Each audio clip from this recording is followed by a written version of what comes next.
благодарности за это послание. ኢራን አሁንም በአቋሟ እንደጸናች ነው። ድርድሩ ወደ እሷ እንዲያዘነብል ግፊት እያደረገች ነው። አሜሪካ በበኩሏ ተደራዳሪዎቿን እንደማትልክ አሳውቃለች። ቭላዲሚር ፑቲን ትልቁን ነጥብ በድርድሩ ዙሪያ አንስተዋል። ከኢራን ጎን ነን ብለዋል። በዝርዝር እንመለከታቸዋለን። ከመጋረጃው ጀርባ ያሉ ታሪኮችን ለመስማት የቅዳሜ ገበያ ዩቲዩብ ቻናልን ሰብስክራይብ አድርጉ። አዳዲስ ትንታኔዎች እንዲደርሷችሁ የደወል ምልክቱን ይጫኑ። ቅዳሜ ገበያ። ኢራን ተደራዳሪዎቿን ላለመላክ ስታመነታ ቆይታ አሁን የውጭ ጉዳይ ሚኒስትሯን አባስ አርጋቺን እንደምትልክ እየተነገረ ነው። አባስ አርጋቺ ግን ከጉዞአቸው በፊት ወደ ፓኪስታን መዲና ኢስላማባድ ከማምራታቸው በፊት ወደ ተለያዩ ሀገራት ተጉዘዋል። ኦማንና ሩሲያ። በኦማን ቆይታቸው በርካታ ጉዳዮች እንዳነሱ ይጠበቃል።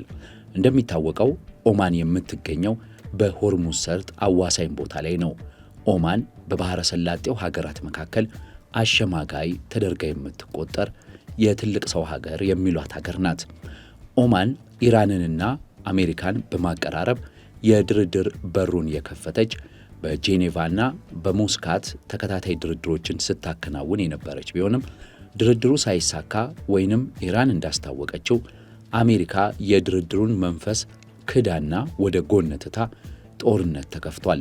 እናም ኦማን አደራዳሪ መሆኗ የአካባቢው የሰላም ጠበቃና የሰላም ሰባኪ መሆኗ በኢራኑ የውጭ ጉዳይ ሚኒስትር ለጉዞ የተመረጠች ሀገር ናት።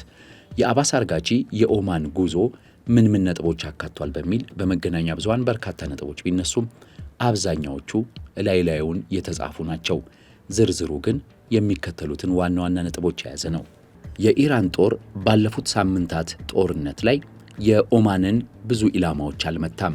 ነገር ግን ጥቂትም ቢሆን ኦማን መመታቷ አልተረፈላትም። እናም የኢራን መንግስት በስሱ ኦማንን መታበት የሚባለው አንደኛው ነጥብ አሸማጋይና አደራዳሪ በመሆኗ ነው። የኦማን መንግስት ጋር በነበራቸው ቆይታ አባስ አርጋቺ በዋናነት መልእክት እንዳስተላለፉ የሚታመነው ለባህረ ሰላጤው ሀገራት ነው። ለሳውዲ አረቢያና የተባበሩት አረብ ኤምሬት ዋነኛ መልእክት አስተላልፈዋል የተባሉ ሲሆን በሁለተኝነት ደግሞ ኳታር፣ ባህሬን፣ ኩዌትና ኢራቅ የሚጠቀሱት መልእክት ያደረሱላቸው ሀገራት ናቸው። የኦማን መሪዎች ነገሮች በሰላም እንዲቋጩ የሚፈልጉና ብዙም አስተያየት ያልሰጡ ዝምታን ያከበሩ መሆናቸው ኢራን እንደ አደራዳሪነት ከገልፎ ሀገራት ጋር ለሚኖራት ቀጣይ ግንኙነት እንደ አሸማጋይነት ኦማንን በመመልከቷ ነው አባስ አርጋቺ ወደ ኦማን የሄዱት። እናም በዛም ለገልፎ ሀገራት መልእክት አስተላልፈዋል። የአብሮን ንስራ ጥሪውንና የተለያዩ የሰላም ዕድሎች ምን እንደሚመስሉም እንዲሁም ማስጠንቀቂያ ያዘል መልእክቶችን ማስተላለፋቸው ይታመናል። ሁለተኛውና ዋናው ከኦማን ጋር የመከሩት የኢራኑ የውጭ ጉዳይ ሚኒስትር በሆርሙዝ አስተዳደር ዙሪያ ነው። እናም የኢራን አንደኛው ፍላጎት ሆርሙዝን ሙሉ ለሙሉ ተቆጣጥሮ በሆርሙዝ ክፍያ እያስከፈሉ ወይንም ገቢ እያገኙ መርከቦች እንዲተላለፉ ማድረግ ነው። ለዚህ ደግሞ የሆርሙዝ አዋሳኝ የሆነችው ኦማን እንድትቀላቀላቸው ይፈልጋሉ። ኦማንና ኢራን በጋራ ይህንን ጥያቄ በማቅረብ ተቀባይነቱ ሰፋ እንዲል ነው የኢራን ሐሳብ። እናም በሆርሙዝ ሰርጥ ላይ ለሚተላለፉ መርከቦች ኢራንና ኦማን በጋራ ገቢ እንሰብስብ የሚል ሐሳብ ይዘው አባስ አርጋቺ አቅንተዋል። ኦማን ይህንን ጉዳይ በቀላሉ የምትቀበለው አይሆንም። ምክንያቱም የኦማን የፖለቲካና የዲፕሎማሲ አቋም እንደዚህ አይነት ግጭቶች ውስጥ የመግባት አይደለም። ነገር ግን ኢራን ሆርሙዝን በጋራ እናስተዳድር የሚል ሐሳብ ለኦማን ማቅረቧ ይታመናል። ሶስተኛው የአባስ አርጋቺ የኦማን ቆይታ መልእክት ለአሜሪካ የተላለፈ መሆኑ የሚጠበቅ ነው። ኦማን የአሜሪካም ወዳጅ በመሆኗና የገልፎ አካባቢ የሰላም አስከባሪ ወይንም የሰላም ጠበቃ ሆና በመታየቷ ከአሜሪካ መንግስት ጋር ሊኖር ስለሚችለው ቀጣይ ድርድር መልእክቶችን አስተላልፈዋል። የኢራንን ጥንካሬ ለማሳየትም ሞክረዋል ተብሎ ይጠቀሳል። አባስ አርጋቺ ቀጥሎ ያቀኑት ወደ ሩሲያ ነው። ቭላዲሚር ፑቲን ጋር ተገናኝተዋል። ቭላዲሚር ፑቲን እንደዚህ አሉ ከአባስ አርጋቺ ጋር ሲገናኙ። ከሳምንት በፊት ከኢራን ጠቅላይ መሪ ሞጅተባ ካሚኒ የተላከ መልእክት ተቀብያለሁ፣ አመሰግናለሁ፣ ኢራንና ሩሲያ ሁሌም ወዳጅ ሀገር ናቸው ብለው ፑቲን ንግግሩን ጀምረዋል። ቭላዲሚር ፑቲንና አባስ አርጋቺ ሰፊ ውይይት ያደረጉ ሲሆን ቭላዲሚር ፑቲን ያረጋገጧቸው ተብሎ የሚጠቀሱት ነጥቦች አንደኛው የኢራን ሰላም እንዲሰፍን ወሳኝ ነገሮችን እንጫወታለን ማለታቸው ነው። ተኩስ አቁም እንዲደረስ፣ የጸጥታ ሁኔታዎች እንዲጠናከሩ ሩሲያ የሰላም አረጋጋጭ ኃይል እስከ መመደብ ትደርሳለች ወይንም ደግሞ አሸማጋይ ወገኖች ጋር በጥብቅ አብራ ትሰራለች የሚለው መልእክታቸው አንዱ ነው። ከዚህ ቀደም የሩሲያው ፕሬዝዳንት ቭላዲሚር ፑቲን የኒውክሌር ድርድር የሚደረግ ከሆነ እየበለጸገ የሚገኘውን የኢራን ዩራኒየም ለመቀበል ሩሲያ ዝግጁ መሆኗን መግለጻቸውን አውርቻችሁ ነበረ። አሁንም ለሰላም የሚደረጉ ማንኛውም ውይይቶች፣ ድርድሮችና እነሱን ተከትለው ለሚመጡ ስምምነቶች ሩሲያ ከፍተኛ እገዛ ታደርጋለች የሚለው አንደኛው ነጥብ ነው። ሁለተኛው ደግሞ ሩሲያ የኢራን መንግስት ይቀየር የሚል ሐሳብን እንደማትደግፍ ገልጸዋል። መንግስት በመቀየር የሚመጣ ለውጥ የለም፣ ከኢራን ጋር ድርድር በማድረግ ሁሉም የዓለም ማህበረሰብ የሚጠቀምበት ዓለም መፍጠር እንችላለን የሚል ሐሳብ ቭላዲሚር ፑቲን አንጸባርቀዋል። በሶስተኛ ደረጃ ቭላዲሚር ፑቲንና የኢራን የውጭ ጉዳይ ሚኒስትር የተወያዩት የደህንነትና የመረጃ ጉዳዮች ላይ ነው። ሩሲያና ኢራን በደህንነት ትብብር እንደዚሁም ደግሞ በስለላና በመረጃ ልውውጥ አብረው እንደሚሰሩ ቃል ገብተዋል። ይህ ሁኔታ ሩሲያ በጦርነቱ ወቅት ለኢራን ወገኖች የሳተላይት መረጃዎችን ትሰጥ ነበር ወይ የሚለውን ጥያቄ ዳግም እንዲነሳ አድርጎታል። በሌላ በኩል የኢራኑ የውጭ ጉዳይ ሚኒስትር በሩሲያ በነበራቸው ቆይታ ትኩረት ያደረጉባቸው ነጥቦች አሉ። የመጀመሪያው ለዓለም ማህበረሰብ ኢራን ሰላም ወዳድ መሆኗን፣ ለዲፕሎማሲ ክፍት መሆኗን መልእክት ለማስተላለፍ የተጠቀሙበት ነው። በሩሲያ በኩል ለዓለም የሚደርሰው መልእክታችን ይተላለፍልን የሚል አንድምታ ያለው ጉብኝት ነው ብለው በርካቶች ያነሳሉ። ከዛም በተጨማሪ አባስ አርጋቺ በተደጋጋሚ ያነሱት ተብሎ የሚጠቀስ ነጥብ አለ። ይህ በርካታ የመገናኛ ብዙሃን ባይዘግቡትም የተሰማው ግን ይህንን ይመስላል።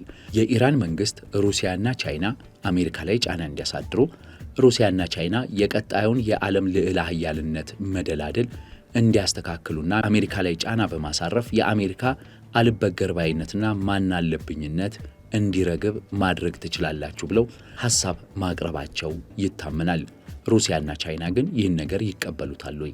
ከአሜሪካ ጋር በቀጥታ ግጭት ውስጥ ለመግባት ፍላጎት አላቸው ወይ የሚለው አጠያያቂ ነው። አባስ አርጋቺ ለቻይናም የሚተላለፍላቸውን መልእክት በሩሲያ በኩል እንዳቀረቡም ይታመናል። በቀጥታ ወደ ቻይና ባይሄዱም እነዚህን ጉብኝቶች ጨርሰው የኢራኑ የውጭ ጉዳይ ሚኒስትር ወደ ፓኪስታን የሚያቀኑ ይሆናል። ለድርድርም ወደዛ ያቀናሉ። ነገር ግን የአሜሪካ ተደራዳሪዎች ይገኛሉ የሚለው ጉዳይ ሌላኛው ነው። በፓኪስታን በኩል ለድርድር ሰፊ ዝግጅት ቢደረግም እንደታቀደው ድርድሩ አልተካሄደም። የአሜሪካ ተደራዳሪዎች ከአሜሪካ ዋሽንግተን ለመነሳት ዝግጅት አድርገው የነበሩ ቢሆንም ኢራን ተደራዳሪዎች አልክም ወይንም ደግሞ አልወሰንኩም ማለቷን ተከትሎ ዶናልድ ትራምፕ የአሜሪካ ተደራዳሪዎች አይሄዱም ብለው አግደዋል። ዶናልድ ትራምፕ ያሉት የአሜሪካ ተደራዳሪዎች ዝም ብሎ ተቀምጦ ለማውራት የ18 ሰዓት በረራ ማድረግ አይጠበቅባቸው፣ ስምምነት የማንደርስ ከሆነ የምንደራደርበት ምክንያት የለንም ብለው የድርድር ጉዞውን እንዲቀር ወስነዋል። ኢራን ተደራዳሪዎቿን ወደ ኢስላማባድ ትልካለች ተብሎ በሚጠበቅበት ሰዓት አባስ አርጋቺ እንጂ የፓርላማው አፈ ጉባኤ እንደማይሄዱ ይታመናል። ይህ ምናልባት በኢራን ውስጥ ያለውን የፖለቲካ ክፍፍል ያሳያል ብለው የሚያነሱ ጥቂቶች አይደሉም። በኢራን ፓርላማም ስለ ድርድር ጉዳይ ውዝግቦች እየተነሱ ነው። በጦሩና በፖለቲከኞቹ መካከል ያለው ክፍፍልም ምን ድረስ ስር እንደሰደደ በቂ መረጃዎች ባይኖሩም ክፍፍል መኖሩ እየተነገረ ነው። ኢራን ግን ለድርድር እነዚህን ነጥቦች አቅርባለች። ይህ ራሱ የክፍፍል ጉዳይ እንዳለ በስፋት የሚያሳይ ነው። ኢራን ከአሜሪካ ጋር የምንደራደረው በሶስት ምዕራፍ ይሁን የሚል ሐሳብ አላት። የመጀመሪያውና ዋነኛው የድርድር ምዕራፋችን ብላ ኢራን ያስቀመጠችው የሆርሙዝ መከፈት ነው። እኛም እንከፍታለን፣ አሜሪካም ትክፈት የሚል ሐሳብ እንዳቀረቡ ኢራናውያኑ ይታመናል። ነገር ግን የሐሳቡ ዝርዝር በግልጽ አልቀረበም።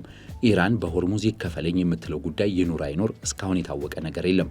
ነገር ግን ኢራን የኢኮኖሚ ጫናውን መቋቋም እየከበዳት ስለመጣ የሆርሙዝ መከፈት ቅድሚያ ይሰጠው የሚል ሐሳብን አቅርባለች። የሆርሙዝ መከፈትን ስንደራደር ግን ስለ ኒኩለር ማንሳት የለብንም ባይናት ኢራን። በአሁኑ ዙር ደግሞ ጠበቅ ያለ የኒኩለር አቋም ይዛ መጥታለች።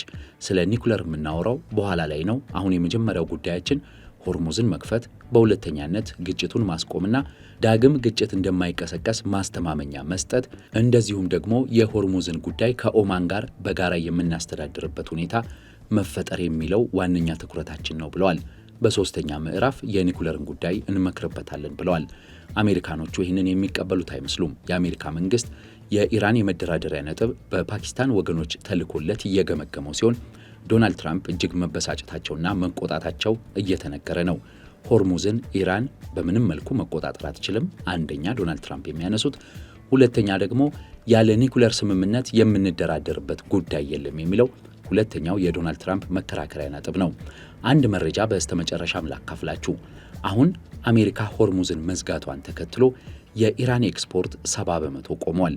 የኢራን የነዳጅ ማጠራቀሚያዎች ከሞላ ጎደል አሁን ሞልተዋል። የኢራን የነዳጅ ምርት ሊቋረጥ ቀናት ቀርተውታል። ኢራን በእርግጥ ነዳጅ ባለመሸጧ የሚደርስባት የኢኮኖሚ ኪሳራ በቀጥታ ወራትን የሚፈጅ ነው። ምክንያቱም ነዳጅ ተጓጉዞ ደርሶ ክፍያው እስኪመጣ በወራት የሚቆጠር ጊዜ ይወስዳል። ነገር ግን ኢራን ነዳጅ የማምረት እንቅስቃሴዋን ካቆመች ለኢኮኖሚዋ በጣም ፈታኝ ይሆናል። መልሶ ማምረት ሲጀመርም በጣም ትልቅ ወጪና ኪሳራ ይዞ የሚመጣ ነገር ነው። ስለዚህ ኢራን በከፍተኛ ደረጃ የሆርሙዝ ሰርጥ በአሜሪካ በኩል እንዲከፈትላት ትፈልጋለች።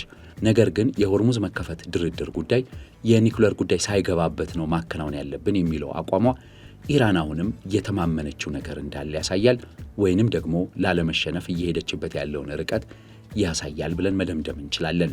የቅዳሜ ገበያ የዩቲዩብ ቻናላችንን ስለተከታተላችሁ እናመሰግናለን። ቻናላችንን ሰብስክራይብ አድርጉ። ትኩስ ትንታኔዎች እንዲደርሷችሁ የደውል ምልክቱን ይጫኑ።